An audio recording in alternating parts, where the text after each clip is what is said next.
এই পৃথিবীতে কেউ এসে আপনাকে সফল করে দেবে এমন আশা করা বোকামি।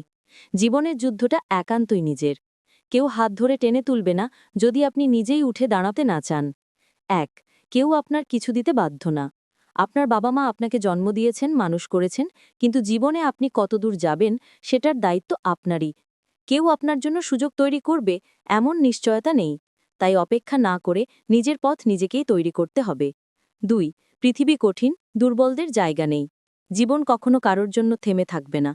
আপনি ব্যর্থ হলে মানুষ হয়তো ১ মিনিটের জন্য দুঃখ প্রকাশ করবে, তারপর ভুলে যাবে। তাই শক্ত হতে শিখুন। এই পৃথিবীতে টিকে থাকতে হলে ভেতর থেকে শক্ত হতে হবে। ৩. কষ্ট হবে, কিন্তু কেউ তা দেখবে না। আপনি হয়তো রাত জেগে কাজ করছেন, কষ্ট করছেন, লড়াই করছেন, একা কাঁদছেন, কিন্তু কেউ এসে বলবে না যে তুমি ভালো করছো। সবাই কেবল ফলাফলই দেখবে, আপনার সংগ্রাম নয়। তাই নিজের কষ্টের সাক্ষী আপনিই। ৪. অজুহাত দিলে পিছিয়ে পড়বেন। যদি সবসময় এক্সকিউজ দেন বা নিজেকে ভিকটিম মনে করেন, তাহলে জীবন কখনো পাল্টাবে না। বরং মানুষ আপনাকে আরও অবহেলা করবে। ক্ষমা চাওয়া, দোষ চাপানো বন্ধ করুন, কাজ শুরু করুন। ৫. আপনি নিজেই আপনার একমাত্র ভরসা। কেউ আপনাকে পুশ করবে না, কেউ এসে অনুপ্রেরণা দেবে না।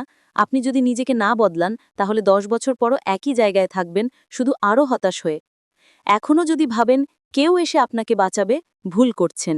জীবন বাঁচাতে হলে নিজেকেই নিজের হাত ধরতে হবে।